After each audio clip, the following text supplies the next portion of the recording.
One of these musicians suffers from diarrhea.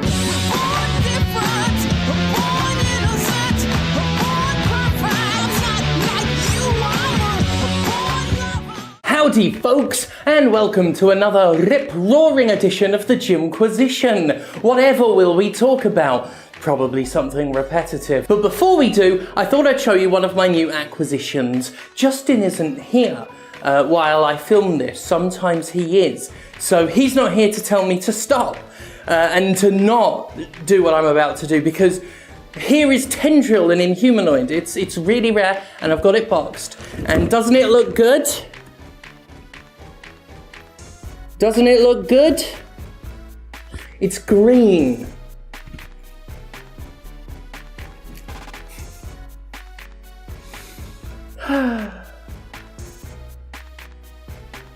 Sorry, Justin. Anyway, I'll have to show you that properly sometime. Maybe I'll do like a toy show or something. Call it Stephanie Sterling's Heaving Chest. Toy chest? Don't worry. Until then, this! One of these musicians suffers from diarrhea. Wahoo! Yippee yippee! This show gets accused often, and has been since its inception, of being repetitive. And if you don't like watching someone bang a drum for 10 years because nobody fucking listened even once in that goddamn time, no matter how many times they were right, it's a criticism that's quite fair. This show gets accused often, and has been since its inception, of being repetitive. And if you don't like watching someone bang a drum for 10 years because nobody fucking listened even once in that goddamn time, no matter how many times they were right, it's a criticism that's quite fair. Not everyone wants 10 years of pooping on microtransactions, loot boxes, and the capitalistic excesses of one of the entertainment world's sleaziest industries.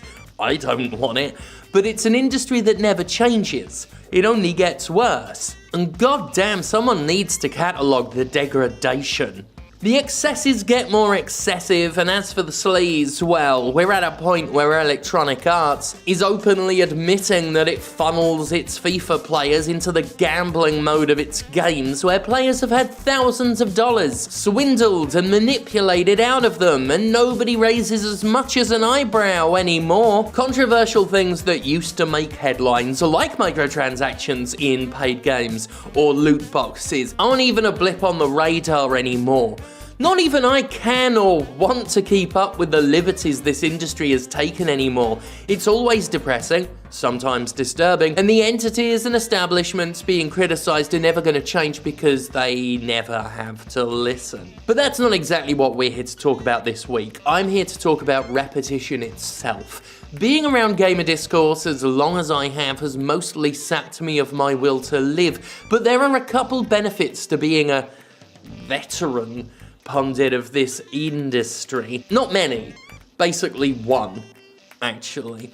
My tenure in Gamer Discourse has provided me enough of an overview that I can look back across decades of people yelling at each other online and think to myself, fucking hell, they call me repetitive, but has Gamer Discourse ever fucking once changed at all? Like, why am I being blamed for saying the same things over and over again when that's all video game discussion is?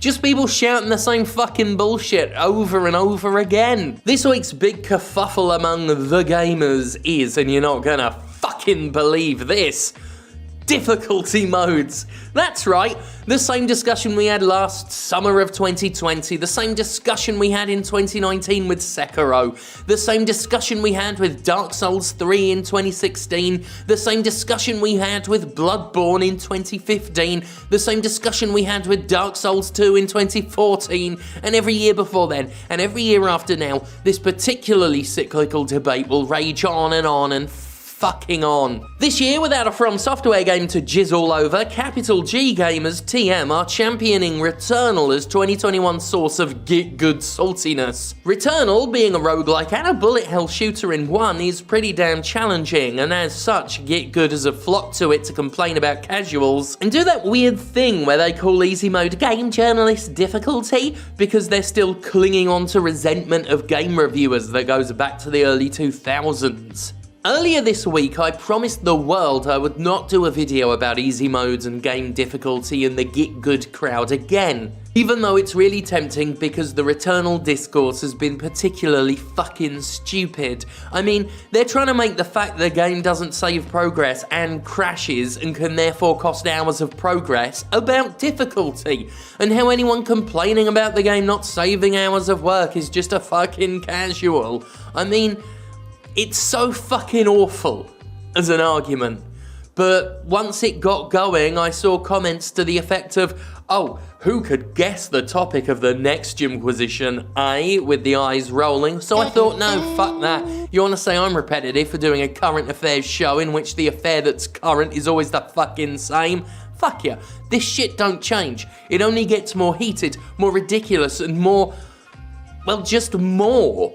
It's just more of the same fucking bile and sick and piss and shit, and I'm wallowing in it. And now I'm doing that thing where so long as I call myself out as well, I'm shielded from criticism. And has anyone done that? Referenced what they're doing? Which is referencing what they're doing? Have I done an original? I probably haven't done an original thing.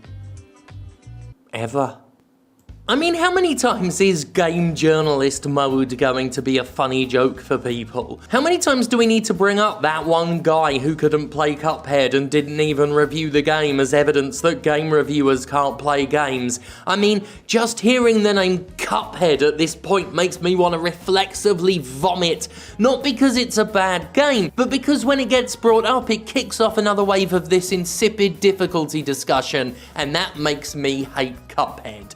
It ain't even Cuphead's fault, but fuck you, Cuphead, you Cupheaded Cuphead. Christ, I hate any and all video games, and I hate myself for making talking about them my job. Enmity between the self-styled hardcore gamers and the often ambitiously labelled game journalists is another dreary old debate that has remained unchanged and yet fiercely contested for literal decades. Since before I got into games media, there's been this bizarre perception of game journalists as a different species of human, rather than just gamers with spell checkers. There's nothing really unique or special about them, but because they're paid to say things about games, the resentment is decades old and so very tiring. And when I say there's nothing unique or special, I'm not saying they're not good writers or good presenters or anything. I mean, just as people, they are mediocre, like everyone.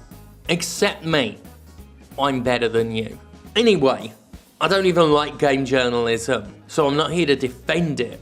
Well, at least I despise 99% of the shit. The entire establishment's inability to grow a spine and treat abusers like abusers was the final nail in the coffin. Not to repeat myself or anything, but Ubisoft spent decades protecting and promoting sex abusers, and CEO Yves Guillemot has still not admitted how much he knew.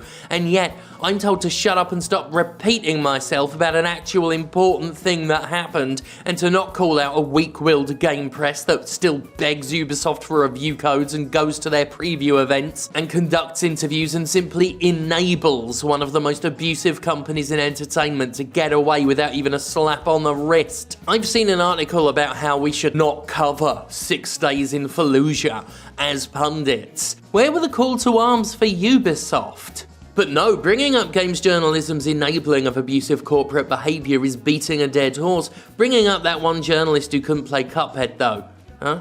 That's apparently been valid for years. As for games reviews, one of the very reasons I stopped writing them myself was how fucking tired I was of the cyclical debate. Every time a big review comes out, it gets the expected plaudits and 10 out of 10s from the same media that publishes pro-loot box articles and uncritical appraisals of Ubisoft titles, and then it'll get 1 or 2 outliers who are eviscerated for stepping out of line. And then those outliers get dogpiled and harassed by bizarre saddos who have tied their entire identities to the critical success of a corporate product and cannot fucking bear a single individual person not agreeing with them that a game, often one that hasn't even been released yet, is perfect.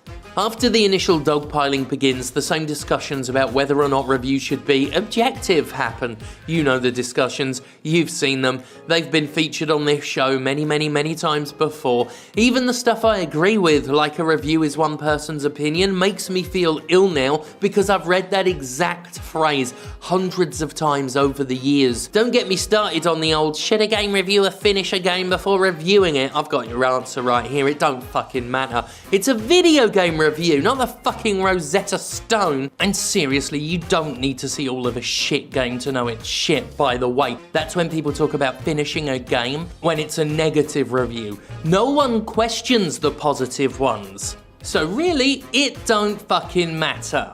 None of this matters. Sorry, that's so dismissive considering games criticism is something I respect as a practice, even if I barely respect 10% of the people doing it. But I'm just too tired to care about game review debates anymore. Did any of them matter? Did any of them alter the discourse in any way for better or for worse? Or did they just remain snapshots of an immutable war where the sides were picked long ago and nobody has any intention of leaving their trenches? I don't even remember a thing I fucking wrote. I know I gave Too Human a 2 out of 10 and that was far too generous. I said 2 a lot in that sentence. 2. Let me have a think about 1 or 2 of the big game releases during my lifetime that people lost their shit over, and whether the outcry against less than stellar reviews actually mattered a damn. How about Killzone 2? Remember Killzone 2? Actually one of my favourite shooters personally, but who fucking cares about Killzone 2 these days? Back when it was new, as part of a console war between the PS3 and the Xbox 360, like that even mattered, Killzone was treated by Sony Simps as precious cargo, as something to champion on pain of death, as if its success mattered so much. And then some PlayStation site gave it an 8 out of 10 and the outcry lasted days.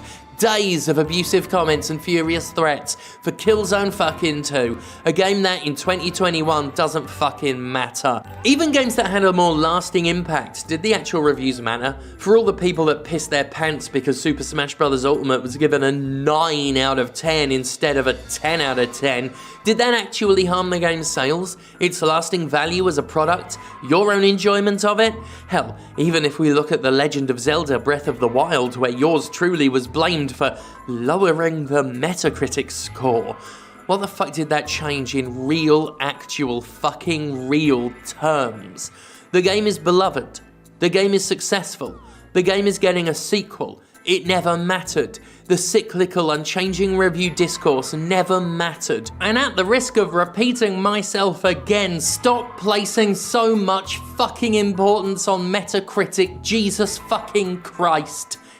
Saying that won't do anything. You're compelled to say these things, I'm compelled to say these things, because we can't help getting sucked into the discourse. But saying what I just said doesn't matter. It won't change a thing. One of these musicians suffers from diarrhea. Of course it doesn't stop there. We have arguments about frame rate. Is frame rate important? That one's been going on for years and years and years and years. The legendary are video games art debate. I mean, the answer is yeah, sure. A lot of it is tacky shit art, but look, I'm not getting into the discourse. It's just another endless cycle. On the one hand, you've got people still bitter that Roger Ebert said games were artless. On the other, you've got people that don't want video games to be criticised in any way whatsoever, so they claim they're just games and not art to try and avoid that critique. But ironically, a lot of the It's Just Games crowd take games far too seriously, especially if there's a woman in it, or a gay person in it, or heaven forfend, a trans character, because then we get into the same circular argument about SJWs ruining games. People never seem to get tired of that one. A little bit of representation and a contingent of the self-styled capital G gamers lose their fucking shit. It's like the old meme goes, they only see 2 genders, male and political. And then there's that.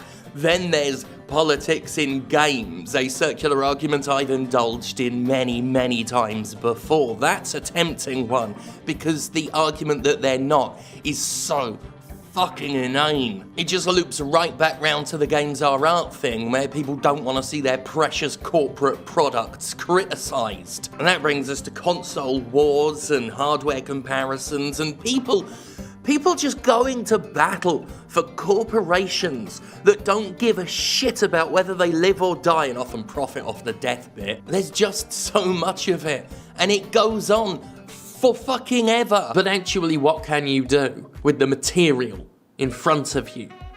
But it will happen again. It will happen again because it never stops happening. A few months ago, the last big review controversy was Cyberpunk 2077, where once again a bunch of antisocial little dimwits started harassing and threatening anybody who dared not love the game, despite the game not being released, and its many defenders having not played it. As we all know by now, a particular reviewer was subject to actual violence as so-called gamers bombarded her with seizure videos, because she dared admit Cyberpunk 2077 gave her a seizure.